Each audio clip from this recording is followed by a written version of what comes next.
time to finish this. Kill the bastard, right now. Jeffery Hawk makes his move, rounds the corner of his trailer. He squints, sees footprints in the soft ground. Bingo. Crouches low, belly skimming over the dirt. A crowd roars from the circus tent 300 yards away. He uses the sounds to conceal his movement. Then he sees it, the shadow of his chosen victim. Focus. Bring on the carnival of carnage. He shifts his weight to his back foot and springs. I'll shred you up good, you son of a bitch! He grabs the raccoon, ripping the creature from his trash can. They tumble. Garbage spills to the ground. Sharp pain and dull discomfort as he rolls through broken glass, cigarette butts and half-eaten corn dogs. This is the last time you invade my trash! The raccoon twists, snaps at air until finding a fat chunk of flesh. Ah, damn it! Jeffrey loses his grip, recovers just in time to grab a bushy tail. He's on the defensive, swings the animal around, whirling it like a lasso. He loses his grip. The raccoon soars through the air, reaching incredible heights. The squealing, thrashing silhouette of the woodland creature flies over the backdrop of a full moon. Majestic. It arcs downwards and lands safely in a tree. Blast it all to hell! With a furious hiss, the raccoon scurries into the foliage and disappears. Scram, you hairball! Touch my garbage again and I'll make a balloon animal out of your intestines! He wipes a smear of blood onto his pants. A blaring of trumpets rings through the night, coming from the circus tent in the distance. The acrobats are taking the stage. He had nearly forgotten his plan. There's hope for this night yet.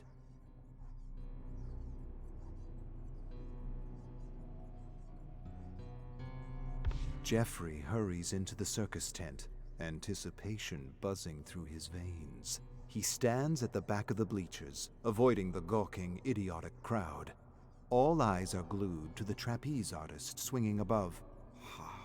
They have no idea. The best comedy is unexpected, and only Jeffrey knows the punchline. He greased the second trapeze an hour ago.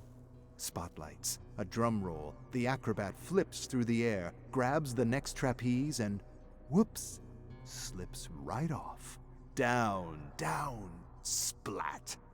The sudden and exhilarating crunch of breaking bones, but nothing compares to the splat. The splat makes it all worth it, like a ripe tomato thrown against the wall, and then silence.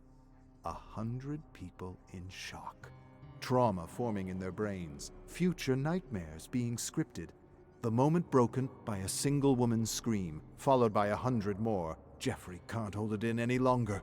He bellows laughter, nearly suffocates with glee. No one can hear over the turmoil. Half the crowd rushes to the exit, needing air, needing to be sick, needing a stiff drink. What a show! Jeffrey chuckles, wipes his tears, and then, oh my, his eyes glaze over. So many fingers pass by, hundreds of them. He's a kid in a candy shop, and the possibilities are measured by the handful.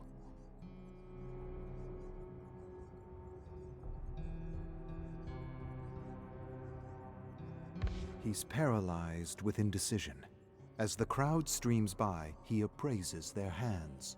Long fingers, stout fingers, pristine and ugly. Don't be greedy now. You get one. Gotta keep things quiet. The fuzz will be snooping after the trapezist's accident. He spots a candidate worth his attention. 3 inches on the left hand of a young woman. Smoother knuckles than the norm. What does it taste like? Candy apple, maybe. Or brass. Why brass? With considerable effort, the memory arises. A first-grade teacher with a similar finger who used to wear cheap rings. He was a brat, but she was too hard on him. A burst of endorphins tickles his spine. How would he immortalize this stand-in for his first-grade teacher? A sharpened pencil to her jugular? Stupid, obvious, pandering to irony, but also satisfying in its cartoonish simplicity. Wait, What about the plump man with plump fingers? Thick sausages ready to burst with the slightest pinprick. A reminder of the mailman who yelled at him for flinging dog crap at a car. Bastard. I was just a kid having fun. Could fry up that finger and feed it to the local mutt. The fantasy is liberating, a righting of wrongs. And then, he sees it. The one. He shudders, recoils like he's seen a ghost, but is suddenly drawn to it, unable to look away. It's the finger he's always searched for, always longed to make his own.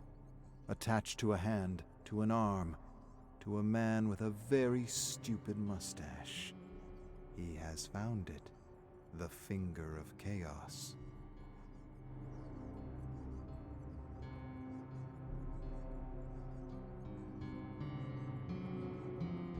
Jeffrey is fixated on the mustached man's finger as he walks by. So close he can taste the alcohol-soaked sweat between the joints. He knew a finger just like it, in a different life, before the circus. He's 7 years old, in his bedroom, playing with a plastic army man. He throws it against the wall, bites its head till his tooth hurts. But then, the unexpected. Chaos awakens. His father shouts from the living room with a booming voice. Jeffrey retreats to his closet. He hears his father coming down the hall, each step louder. Hide! He buries himself under a pile of dirty clothes and shuts his eyes. The closet door swings open. The odor of cheap beer floods in as a large hand grabs him, pulls him. Why? Why, you little shit? Branson says you kicked his damn dog. That true? Jeffrey's too afraid to say the words forming in his head. It's true. I walloped the smelly mutt good. Don't know why. Just something like a reaction. Don't get twisted about it. Ain't nothing different I could have done. His father shoves his finger straight into Jeffrey's face. Speak up, you damned idiot! You think I want to be stuck with you? The finger. Thick, oddly straight. A knuckle with ridges upon ridges of loose skin. A chipped nail that lends it personality. Your mom would have hated you. You listening? Jeffrey can't look his father in the eyes. He retreats to his imagination. Hack off his finger, Jeffrey. Make Dad cry. Make the blood spurt. Point the finger right back in his face and laugh. Laugh, Jeffrey. His father looks ready to burst as his face reddens. This funny to you? You some kind of clown? Keep laughing and see what happens. And though Jeffrey fears his punishment, he can't get the bloody thoughts out of his head. So he laughs and laughs. Jeffrey examines Mustache's finger as the crowd jostles around the circus tent.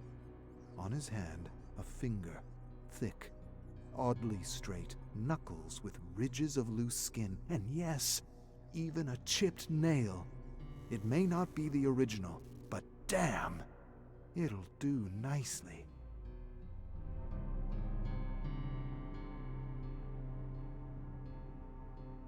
Jeffrey barrels through the crowd, keeping an eye on the mustached man and his index finger. He pushes a lady aside, strong-arms a man. Move along, you jerks! Everyone's too disturbed by the acrobat's death to be upset by a clown's social faux pas. It'll be days before it crosses anyone's mind. Did that clown really elbow an old woman in the face? Jeffrey spots Mustache walking through the fairgrounds. Tents, Ferris wheels, and food booths have gone dark, closed for the night. The scent of deep fryers and popcorn is still thick in the air. Mustache breaks from the crowd. Perfect. Time to get to work. Jeffrey disappears into cover. Despite his size, despite his bright, gaudy clothing, he naturally slinks through the shadows. His anger over the raccoon infiltrating his garbage has fizzled away. There is only one creature of the night that lives here. His name is Jeffery Hawk.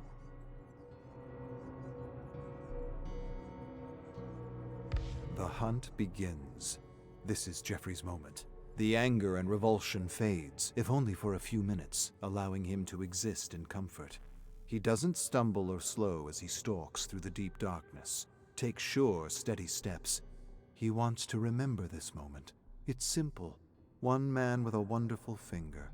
One clown that's going to kill him. If only that was the whole of history, the entirety of existence. Wipe out the jealousy, betrayal, and greed, the tax collectors and nosy neighbors, the dogs that bark all night, the women who lead men on, the endless stream of cars and the suitcases full of lies. Erase the whole overwhelming thing, the pain that ties it together. He doesn't want to be part of it. He was never good at it anyway. Leave one simple moment, a clown, a man, and a murder. He's jolted from his tranquility as a branch snaps underneath his foot. 30 paces ahead, Mustache straightens up like a meerkat, swings his head around. He knows something's out there, something unseen. Hello? Please, someone there? I don't know what's happening. Jeffrey chuckles. Neither do I.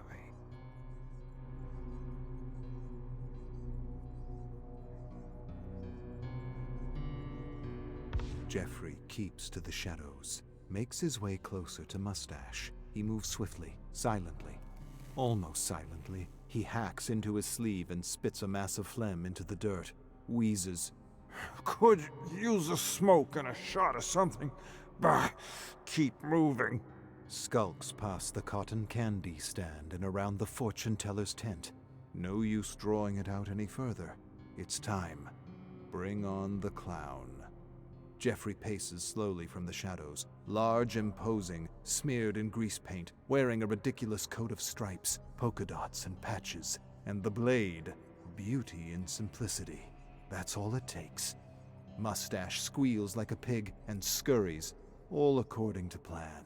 Corral him past the pony stables, around the freak show, and cut him off. Give him nowhere to run but the haunted hostel, and really have some fun with the chump.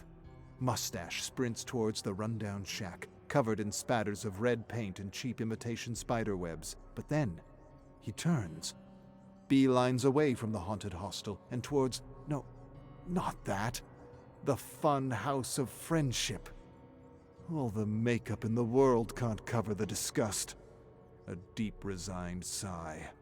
Jeffrey stands in front of a bright pink and blue building painted in smiling, cartoonish faces of giraffes, elephants, and bears. A sign on the front says, 50 cents admission. You're in for a ton of safe, friendly fun. Oh, damn it all.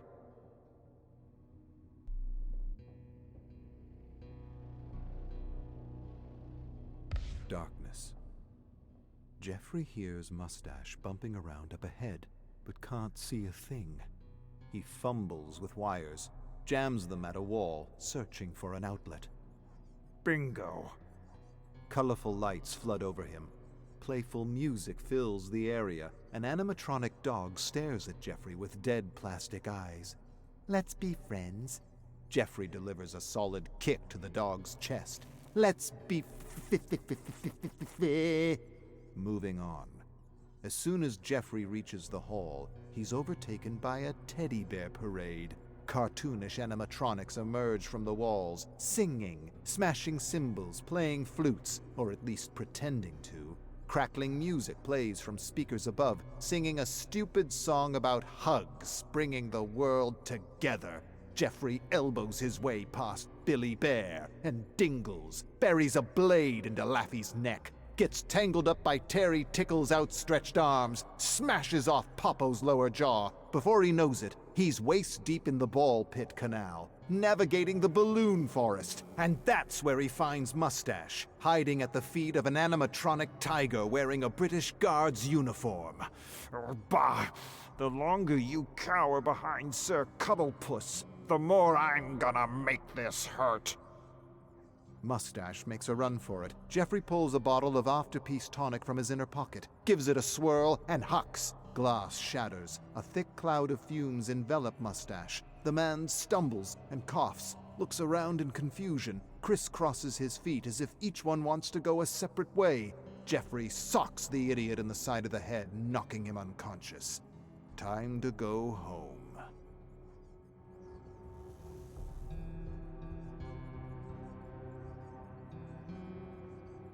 The man with the mustache is huddled in the corner of Jeffrey's trailer. babbling, crying, pleading his case. Jeffrey isn't listening. All he sees is the finger and the puddle at Mustache's feet. Jeffrey knows what it means. The man's realized he has one chance at survival, and his fight or flight just kicked in. But Jeffrey doesn't care. He knows he's already won. The finger of chaos is as good as his. The memories of his father are already shifting.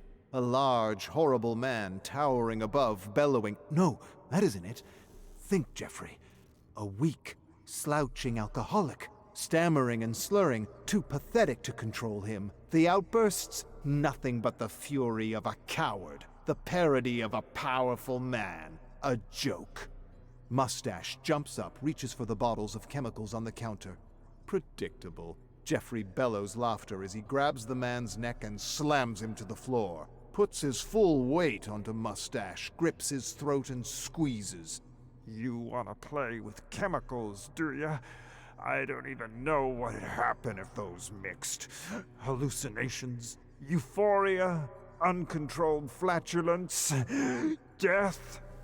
Jeffrey thinks this over as he repeatedly smacks Mustache's head into the floor. They all sound like hilarious endings, and why not add some uncertainty to the mix? He doesn't need to fear chaos anymore. He can handle it, and hell, he deserves a little fun.